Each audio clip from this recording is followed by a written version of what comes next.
A tela tá aqui um pouquinho ruim. Acho que aqui melhorou. Pra gente enxergar melhor agora. Então vamos lá, para a primeira correção.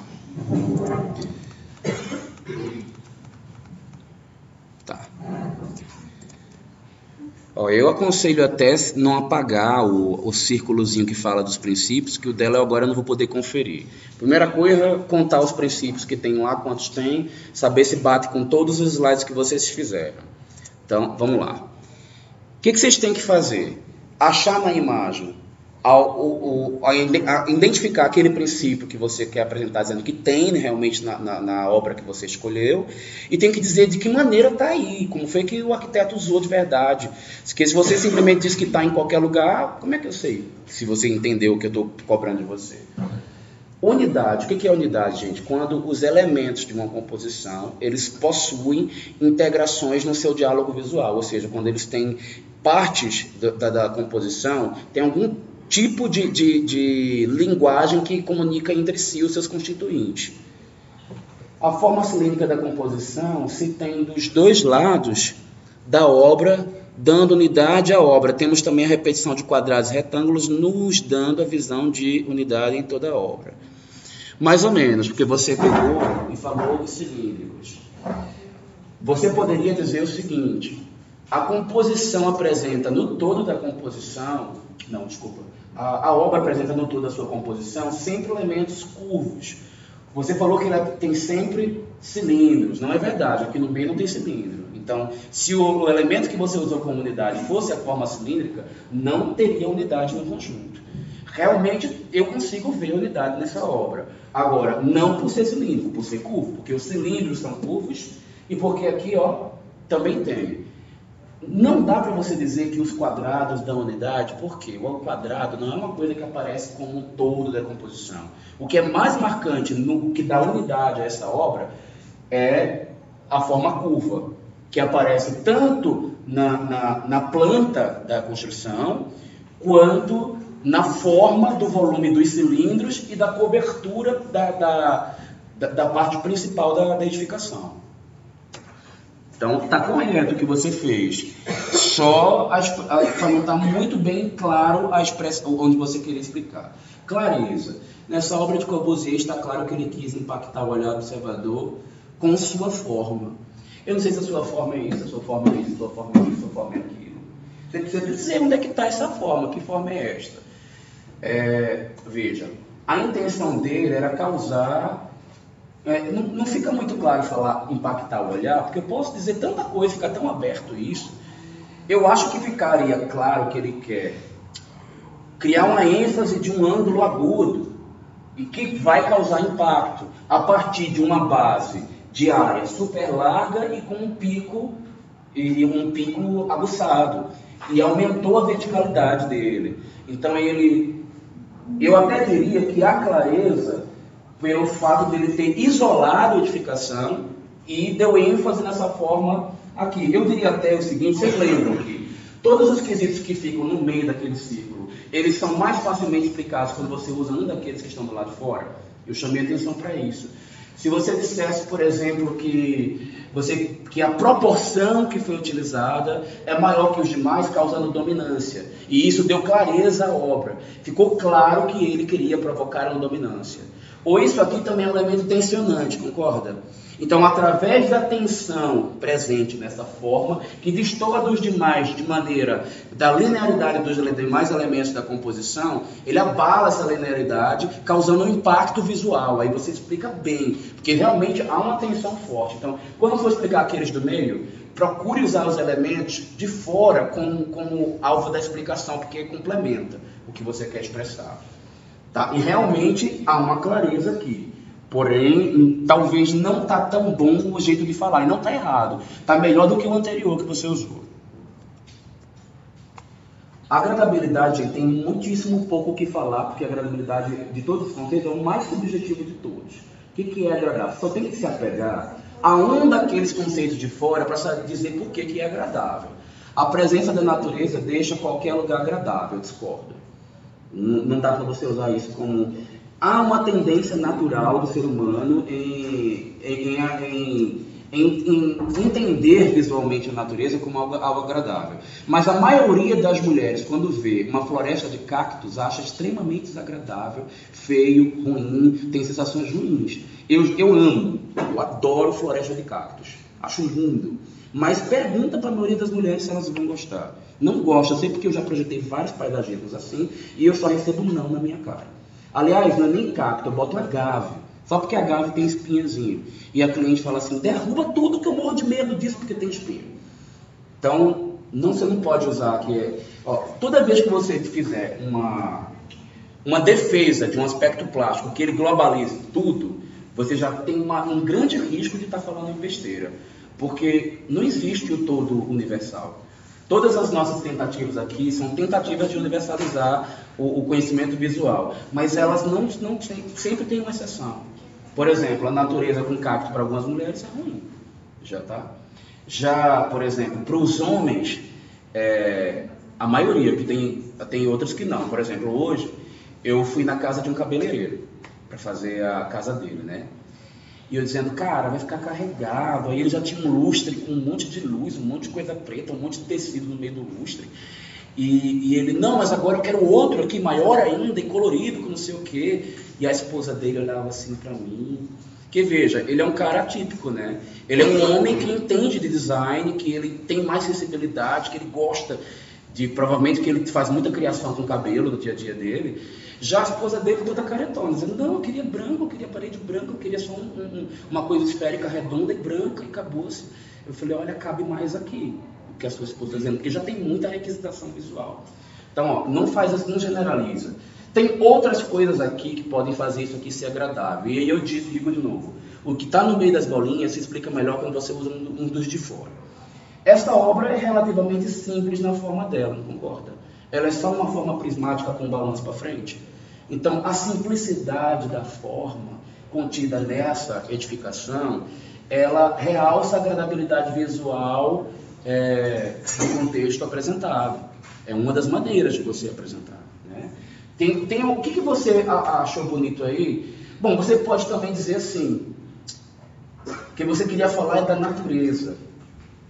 O contraste causado entre o artificial da edificação em meio à natureza tornou ela agradável pela proporção de verde que há no seu entorno. Aí você consegue casar a natureza com a sua explicação. Tá? Que aqui dizer que a natureza de qualquer lugar agradável, isso é mentira. Tá? Tem locais que a natureza entra e fica um carnaval corrido.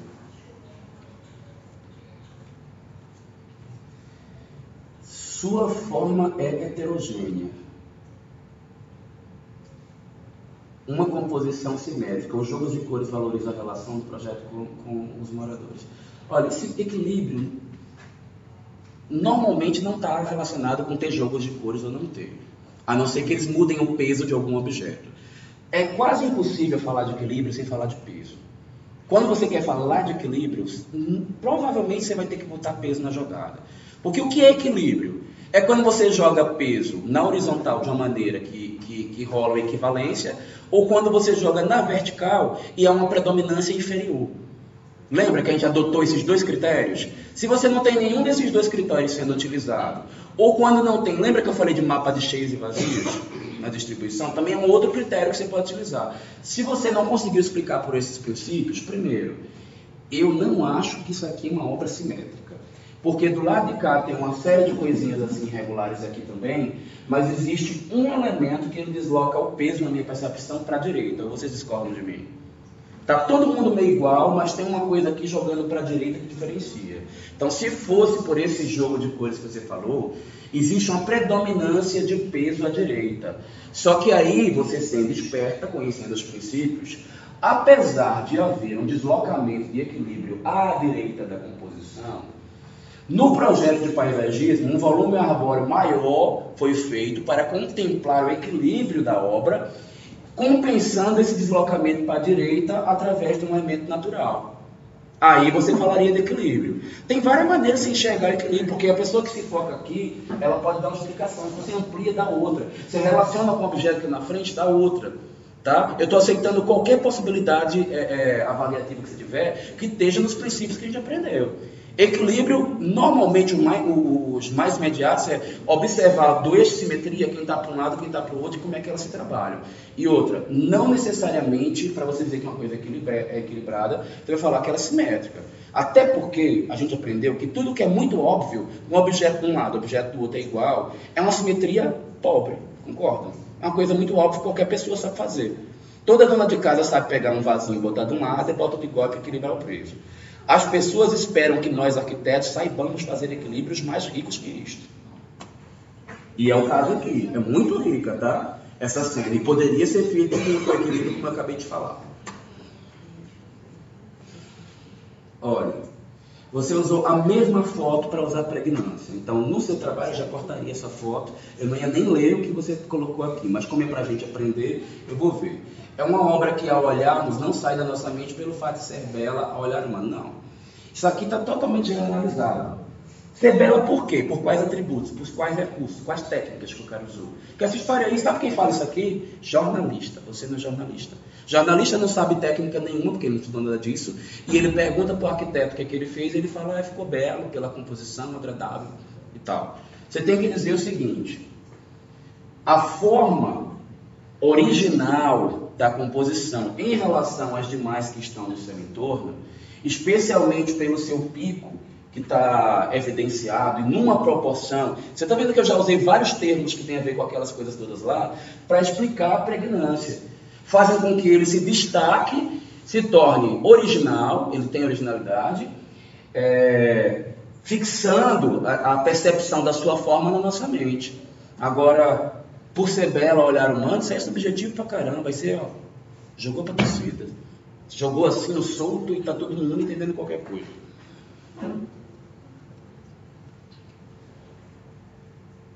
Escadaria em uma catedral tem símbolo de religião. Tem mesmo, e aí? Tem, isso é verdade. Olha, simbólico, várias coisas que você poderia explicar aqui. Há uma provável intenção simbólica, primeiro, a partir dos níveis da escadaria, transformando a parte inferior num plano profano e a parte superior num plano sagrado. Outra coisa, há um aspecto simbólico de recepção denotado na cor presente aqui na composição. Porque vermelho, ele tem um sentido simbólico muito abrangente de recepção das pessoas, né? Então isso também poderia ser outra coisa aqui. E se tivesse um ângulo mais abrangente, eu ia fazer outras percepções, mas como não está, é dentro da catedral aqui, né? Das carinhas mais. Não dá para analisar, mas aqui dentro desse local tem muita coisa simbólica, uma pancada de coisa para analisar. Mas como você focou, o melhor para essa sua é a transição do profano para o sagrado. Só que eu acho essa tão batida, foi inclusive o meu exemplo da aula. Seria legal vocês buscarem outras. Eu também ia descartar esse slide seu.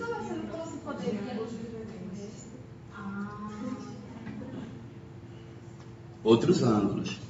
E assim, aconselho para o seu aprendizado. Numa obra que você viu um monte de coisa e você aprendeu alguma coisa daquela obra, se você ficar variando de obra, você vai experimentar mais coisas, vai descobrir mais erros, eu vou explicar o que você viu errado e vai enriquecer seu aprendizado, além do que você vai aumentar seu repertório de arquiteta. Quando você for criar suas casas, você experimentou visualmente mais coisas, provavelmente você vai ter mais ideias. Eu tenho certeza que todos vocês têm outra maneira agora de entrar lá no projeto depois da pesquisa, que vocês viram muita coisa boa com esses caras. Então, adicionou muito ao que vocês vão fazer. Provavelmente vão ter várias ideias usadas aí. Peso. A parte superior da cobertura dessa obra é proporcional à parte inferior. Assim, o peso está equilibrado. Tudo é errado. O que nós aprendemos sobre peso? Deve haver equivalência. Tem que o que tem de um lado estar igual ao do outro para haver equivalência? Não. Não precisa ter a mesma cor, não precisa ter a mesma forma. Tem que haver uma equivalência de percepção de peso. Às vezes um objeto desse tamanho ele corresponde a um outro grandão assim que está do lado. Por quê? A forma dele é complexa, ou a cor dela é muito contrastante. Tá? Esse bicai puro, ele é um objeto simples, a cor dele é mais suave. Então eles podem se equivaler sem ser simétrico. Peso na vertical, gente. A gente, inclusive, testou, a gente viu aqui que quando ele é deslocado para a parte superior, ele tende a ser desagradável, ok? E o que eu quero que vocês façam no trabalho de vocês é buscar a boa resolução visual. Portanto, eu escrever que está equilibrado porque tem mais peso em cima, aqui tem mais peso por dois motivos. A forma da cobertura é mais complexa, isso torna ela mais pesada. O posicionamento dela está em cima, isso faz ela pesar, e a cor dela é mais escura. Tudo isso faz ela ficar mais pesada. Portanto, ter essa forma tão pesada aqui, pelo princípio de peso, não seria agradável para várias pessoas.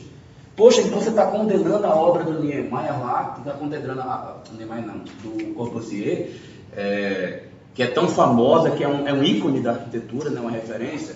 Eu estou dizendo que pelos métodos de equilíbrio, ele não chegaria num bom resultado na percepção das pessoas, que provavelmente ele queria atingir por outros métodos que não eram equilíbrio. Podia ser pela complexidade, pela originalidade, pelo ritmo. Rolou um ritmo aqui. Você poderia ter defendido isso aqui com ritmo. Tá? Agora, eu acho uma pesquisa pobre que vocês fiquem repetindo fotos e repetindo obras. Não enriquece o aprendizado de vocês. Eu não faria isto. E vocês já sabem que não pode usar a mesma foto. Proporção. Na parede esquerda do observador, na parte inferior, temos nessa obra proporções áureas. Na parede esquerda, é verdade. Temos nessa obra proporções e onde é que é? Na parte inferior. Ele fez o uso de algumas proporções áureas aqui, né?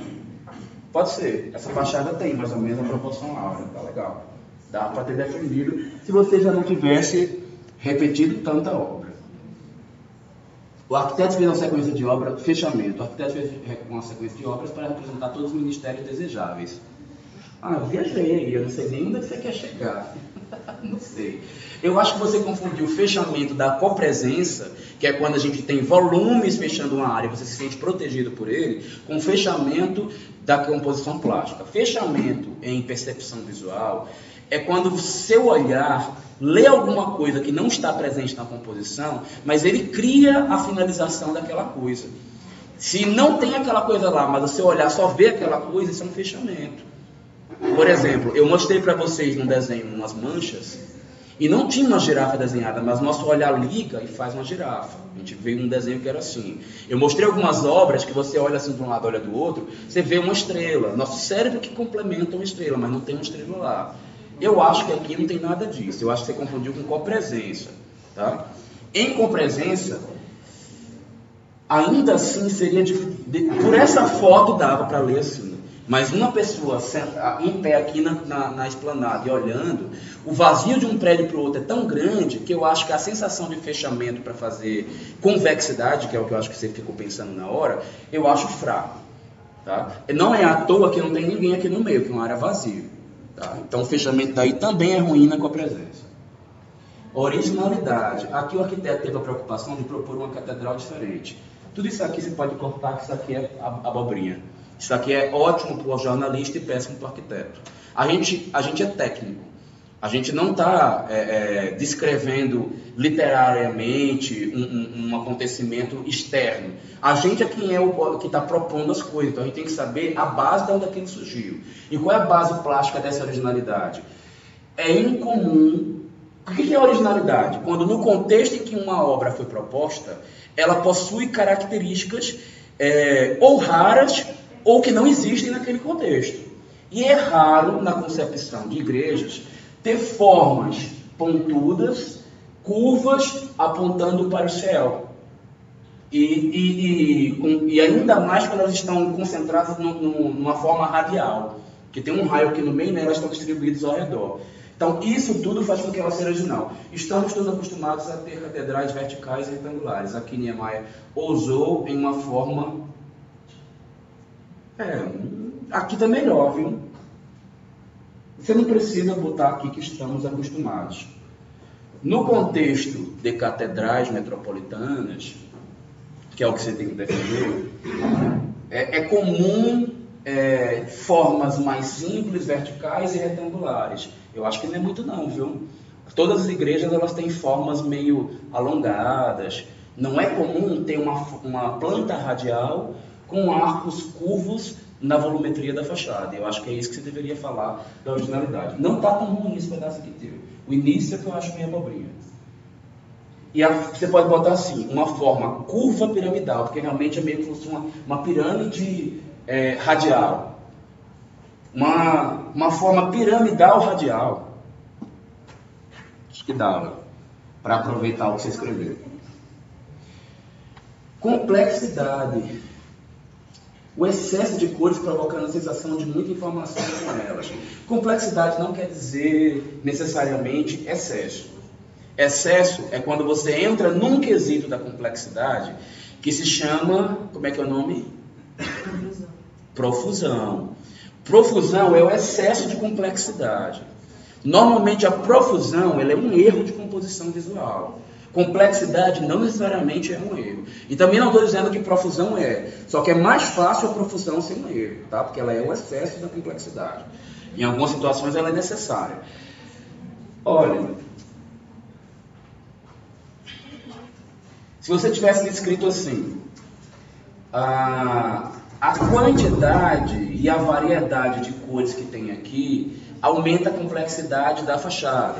Ou tem complexidade presente na quantidade de cores que existem em cada porção, em cada divisão da fachada.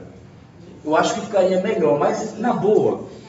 Também complexidade, você precisa ter um pouco mais, uma visão mais ampliada para responder essa questão, porque eu não acho de fato que um prédio todo retinho, quadradinho, todo igualzinho, super simples, só porque o cara mudou a cor, chegou na complexidade. Eu acho que tinha um pouquinho mais para chegar lá. Mas só de você defender, eu ia aceitar, porque dentro do conceito que eu falei de complexidade, quando há ou um grau de elaboração muito alto da forma, um grau de variedade, de variação muito grande dos elementos que compõem, gera complexidade. Como aqui tem um grau de variação muito alto da cor, se você explicasse com essas palavras, eu entenderia. E até excesso, provocação, tá mais ou menos isso aqui, mas eu acho inadequado porque essa fachada, eu não faço a leitura de algo complexo. Para mim, ela é super simples. Nem essas diferenças nos elementos horizontais da fachada, que você vê meio que existe um recorte nas janelas aí. Então, depende de como você defender. Eu até acho que a defesa dela não está muito ruim, não. É porque eu, particularmente, eu usaria um exemplo melhor. Esse não é o melhor exemplo possível para complexidade, eu acho.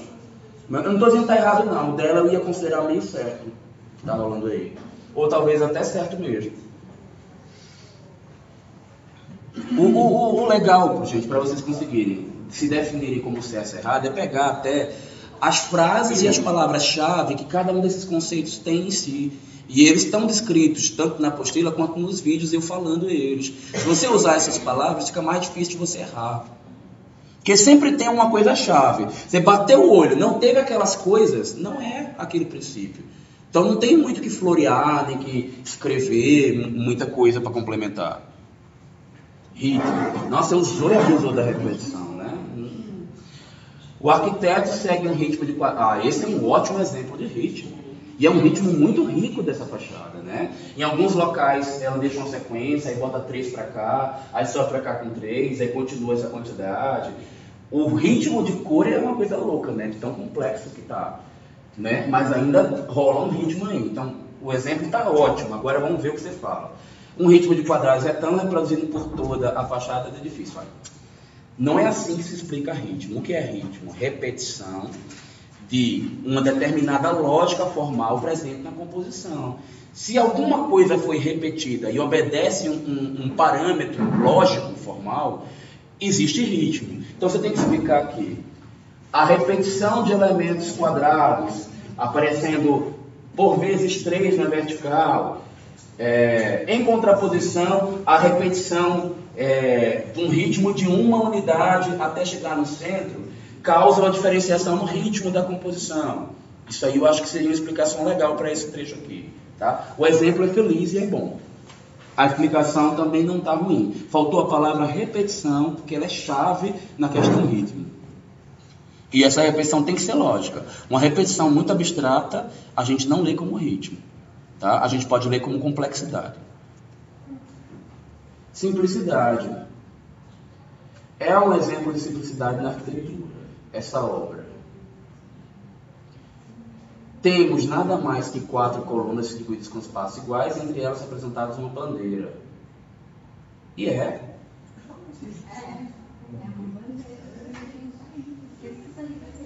Uou! Nossa, que massa, hein? Que é isso? Ricardo Bofill, 4 barras, bandeira do catalão. Ah, tá representando a bandeira do catalão. Bom, eu como sou ignorante que não conheço como é a bandeira do catalão, então vou acreditar que é verdade que a bandeira do catalão está aí. Você pode dizer assim, entre elas uma bandeira e cada uma delas acompanhada de detalhes que fazem completar o ícone desejado. Aqui seria um elemento bom de fechamento, viu? Porque não está aí na composição e ele fecha, o nosso olho complementa, né? Mas como simplicidade também, porque a quantidade de elementos e o grau de elaboração da forma é reduzido. E ainda apresenta uma cor simples, não há variações de cores, não há grandes variações de formas, tudo isso significa simplicidade. Isso são prédios, são colunas só, né? É, mas foi mais como arquitetura ou como escultura? É tipo um monumento, né? Como o Renato descreveu. Bom, se foi um arquiteto que foi contratado para fazer, né? O que você acha que são as coisas do Niemeyer? Não funciona muito como arquitetura, não, na minha opinião. É bem nessa linha. Se dá para entrar para dentro, eu sou. Sei, tá lá. Tá no portfólio dele, estamos aceitando. Mas assim, mas veja, a arquitetura paisagística também é arquitetura. E como é arquitetura paisagística, está valendo. Tá? Lá no 6º ou 7º vocês vão ver que rola.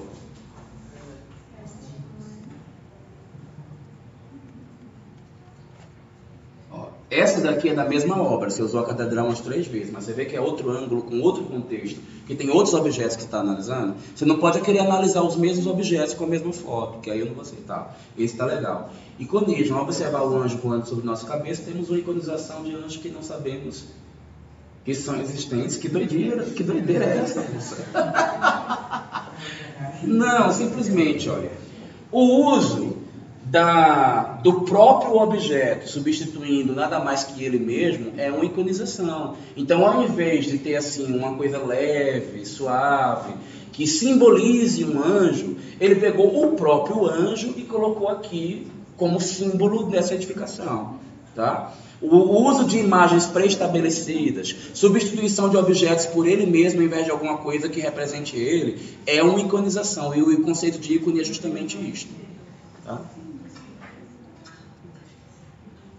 E tá certo. Só a explicação que tá doida. Eu não entendi nada, porque eu não sei se... A gente não sabe que é existente, sei lá, para mim ele é existente.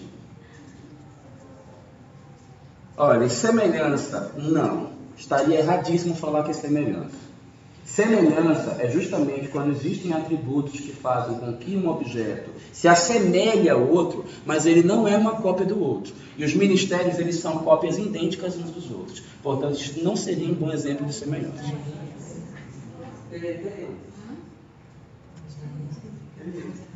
Proximidade. A proximidade do edifício faz com que a obra se complete. Essa obra não seria tão bela se não existissem as 2 torres. É legal, é legal. Mas deixa eu ver o que você pode fazer para melhorar. A proximidade faz com que o edifício, com que a obra se complete. A proximidade utilizada entre as 2 torres causa uma sensação de volume único, porém sem aumentar a percepção do seu peso. Então, proporcional ao tamanho das torres, esse espaço se torna agradável.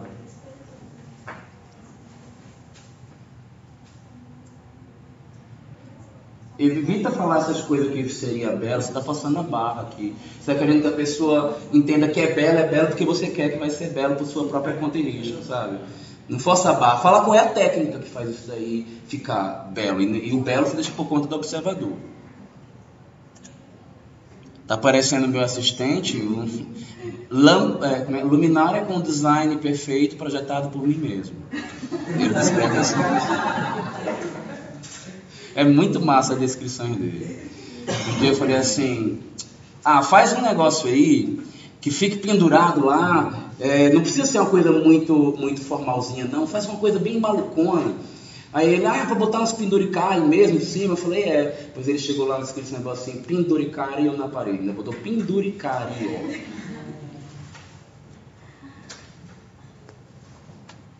Continuidade. O artista, é o artista ou o arquiteto? Né? Não, mas a gente está analisando os arquitetos, vamos falar apropriado com eles.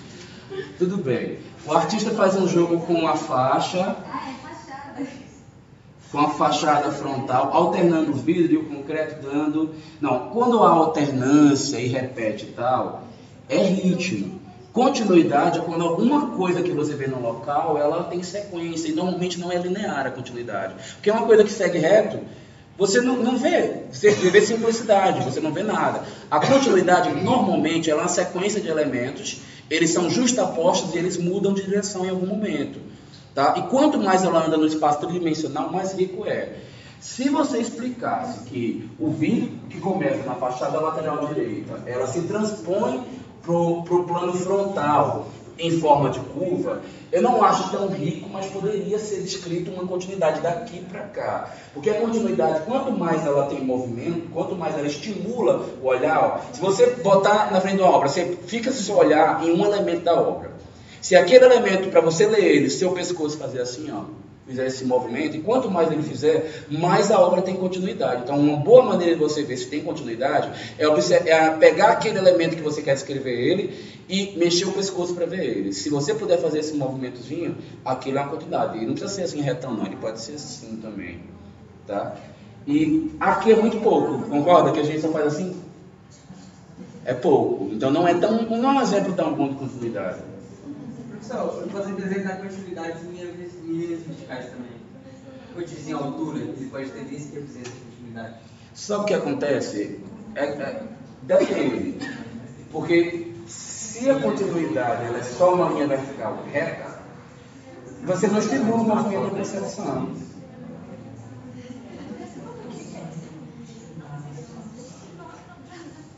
Só faz isso, meu amor.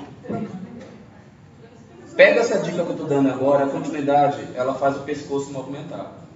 Ela estimula a movimentação na percepção do olhar. Continuidade é um tipo de composição que estimula a movimentação na percepção do olhar.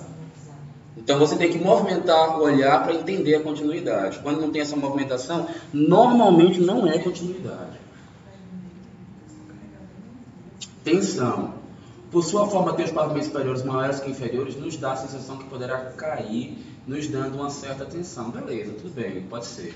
Agora, um ângulo melhor ainda disso, era você observando quem está aqui, como se estivesse na cabeça da pessoa. Tá? E mais técnico ficaria, enquanto arquiteto, se você explicasse assim.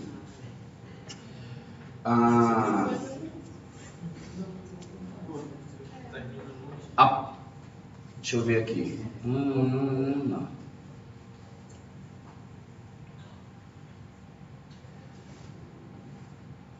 A percepção de que há uma instabilidade na forma através do volume superior, que é maior do que o inferior, pode ocasionar uma sensação de insegurança, causando tensão no observador.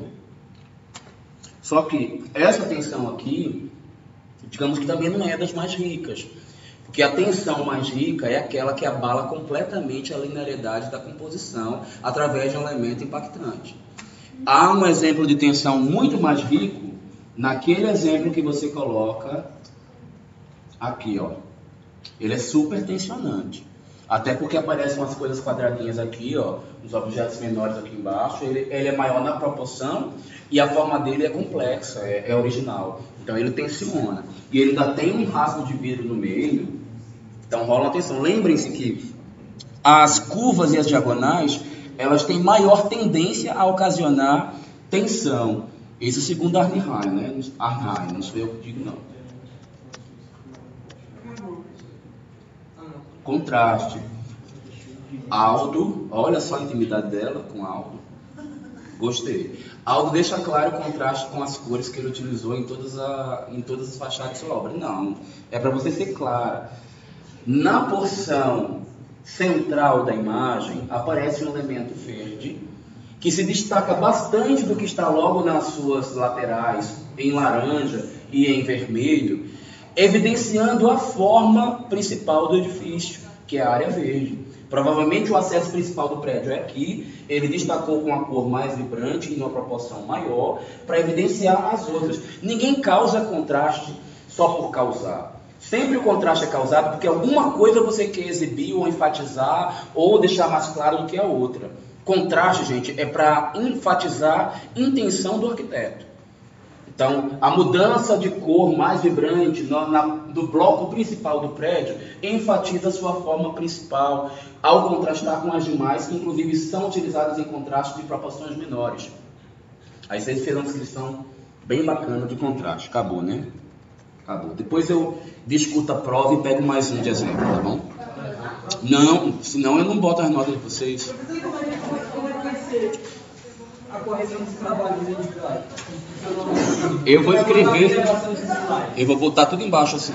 O que eu estou falando aqui, vou. Professor Maurício, lá você corrigir e depois que vai devolver para a gente corrigir? Não,